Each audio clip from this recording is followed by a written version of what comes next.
One stone tool. Today I'd like to talk to you about a stone tool.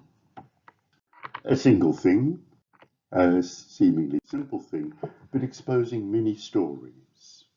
The stone tool in question, we'll call it Koongine Cave Artefact 2697, is a large flint tool. It's not as big as my outstretched hand, but then I have fairly large hands, but it may be about the size of yours, and it now lives in the South Australian Museum.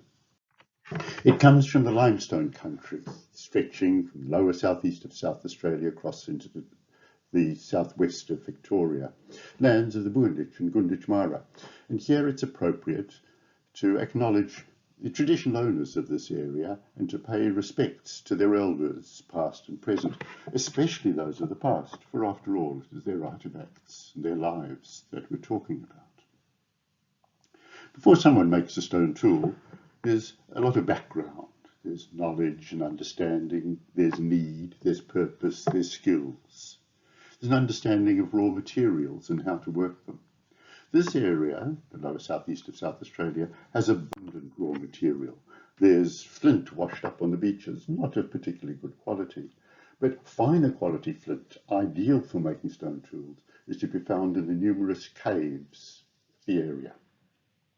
But to get at that flint, people need to know the appropriate caves and to understand that they needed to go down into the dark and how to work there, perhaps by flickering light of a small fire, to extract flint from the veins and nodules outcropping in the limestone walls of the cave. The people ventured down into these caves, and we have evidence of the working to extract, to pull away, to chip and pick out large lumps and nodules of flint, take it back to the surface, and there, of course, it could be made into stone tools. But the making of stone tools isn't just a matter of hammering away at a large lump of stone and hoping something useful will turn out. It requires knowledge and skills developed over many hours of practice. First, to knock off pieces of the appropriate size and shape, and then work the edges to the appropriate form for the type of tool that was desired. Here we have a piece of flint covered in a white cortex, like a skin, which is no use for stone tools. The core is being struck with a hammerstone and a flake is coming off at the bottom. And here we can see the flake as extracted and turned aside. So numerous flakes can be struck from a core, but these should be the right size, the right shape, the right structure for further reworking and use. So flakes are then, of the appropriate size, are then taken and retouched into their final form. In the case of our stone tool, given a robust, even working edge around most of the perimeter.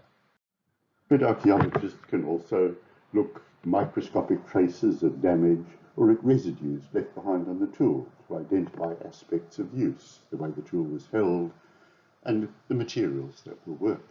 In the case of our stone tool, it's very likely that it was a woodworking tool, a large, heavy-duty tool, perhaps used something like a handheld adze. The whole process of manufacture and use created a lot of discard. Archaeologists, in fact, deal with discard more than anything else. From the manufacture, we have all manner of small chips of stone left behind. From the aspect of use, there would have been all sorts of other things as well. And this is the raw material of archaeology. Our stone tool at some stage was itself discarded. Perhaps it hadn't been used very much at all. Was it discarded? Or was it lost? Or was it just left behind when people moved away from the site and went somewhere else? The next phase we can see is the recovery, perhaps discovery. This is where the archaeologists insert themselves into the story. Our stone tool comes from Koongine Cave, a limestone cave set a few kilometres inland in the lower southeast of South Australia. We excavated there in 1985 and 1986. And you can see photographs here of some of the excavations. The initial excavation was a 1 metre by 1 metre square just within the cave, seen in the bottom right hand of the picture. This small 1 metre square, we excavated down through about 2 metres of deposits, a variety of different coloured deposits laid down over considerably long periods of time. Radiocarbon dates show that the site was first used about 11,000 years ago, and then most of the deposit, most of the 2 metres of accumulated sediment, occurred over less than 2,000 years. The site was then no longer used until very recently. Our stone tool comes from fairly low down in the deposit, so it's about 10,000 years old in round figures, plus or minus a few hundred years or so. Those earlier deposits, about 10,000 years ago, have many stone tools and the type of material from their manufacture similar to the one that we're talking about, mainly with robust, even, convex working edges. But in the last 1,000 years, a different array of stone tools were used, much smaller and a very different use and type. So there are changes in tool types and manufacture from the earlier period and the later period. That later period is tools and techniques characteristic of an approach to stone tool use seen widespread across Australia in the last few thousand years, quite different from the earlier one. We can see details of the way in which the tool was made from close analysis of measurements of all aspects of it, its size, the type of retouch, the type of cortex, and a whole range of other technological aspects. And here my colleague Caroline Bird is busy documenting the stone tools from Koongine Cave. You can see it was done quite some time ago when you look at the rather clunky old computer that she's using.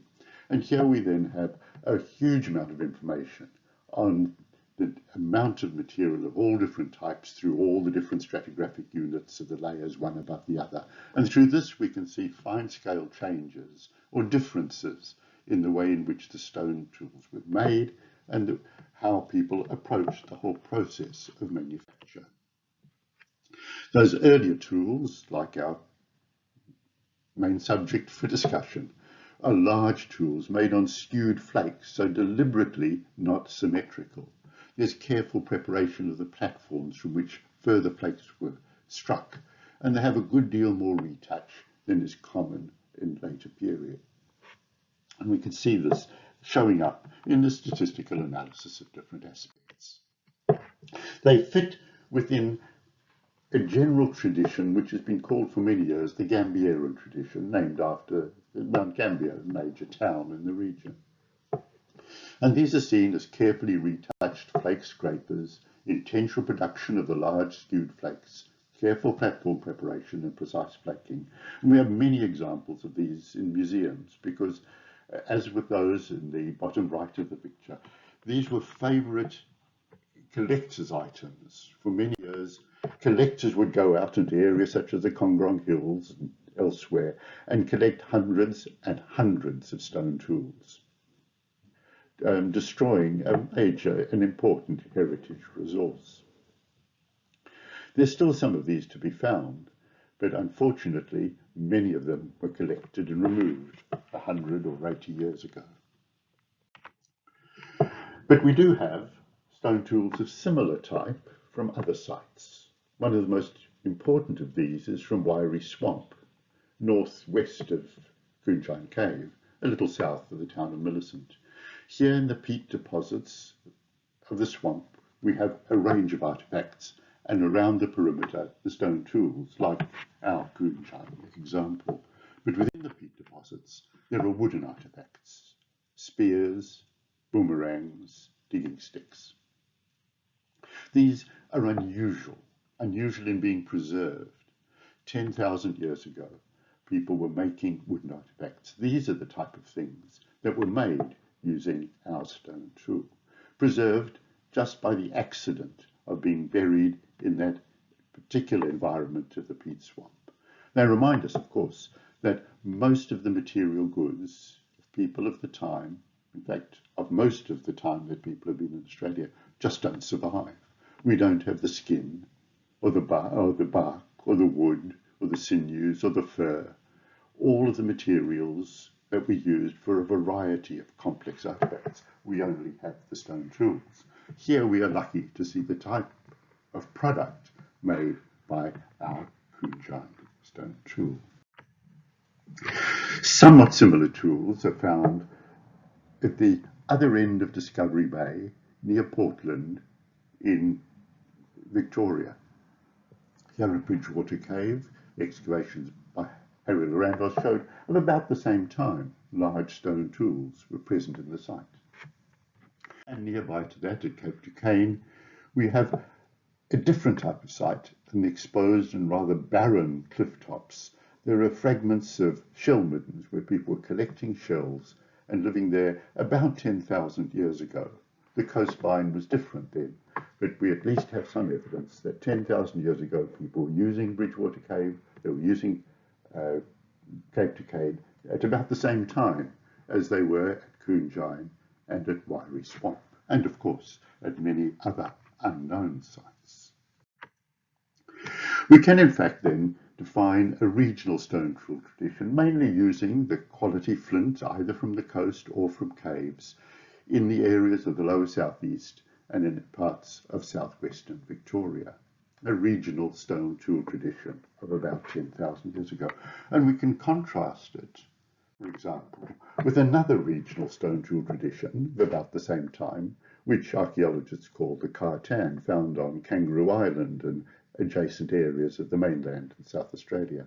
This is made of different raw material, mainly quartzites, and they're quite different shape. Also large, very heavy stone tools, but not the fine retouch we see on the Gambieran and not made of the same raw material.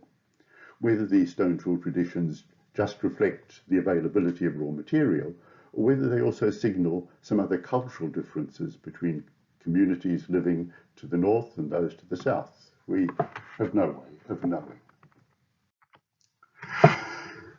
At Koongine, we looked at this picture before. We had the stratigraphy and the dating. We just talked about how old the stone tool was, but in fact, looking at that sequence, there are two questions, or perhaps two parts of the same question. One question is, why did people only start using this cave about 11 or 12,000 years ago? And the other question is, why did they stop using it about 9,000 years ago? Why was it only used then for 1,000 or 1,500 years? Not, of course, used continuously. People came and went as part of their movement across the land. Why was it only used at that period? We now need to broaden our questions and set our stone tool and the site in a broader context and think what the world was like. We're very aware of aspects of climate change, and we realize that this is important to us today in many ways, but it's not something new. There have been natural changes. About 30,000 years ago, Australia would have looked something like this, where it was possible to walk to Tasmania or walk across northwards to Papua New Guinea. The land area was expanded, and this increased even more dramatically 18,000 years ago at the height of the last ice age. Not a pleasant time to be in Australia. It was cold and it was dry and it was windy. By 9,000 years ago, Australia's beginning to look more like it does today. And then by 3,000 years ago, it's pretty much as we know it. Approaching that of today. And so by 8,000 years ago, or some little time after that, it was basically where it is today. The rising sea levels, as the coast approached its present position, had enormous impact on the whole environment of the land to the north. Whole different ecological systems developed.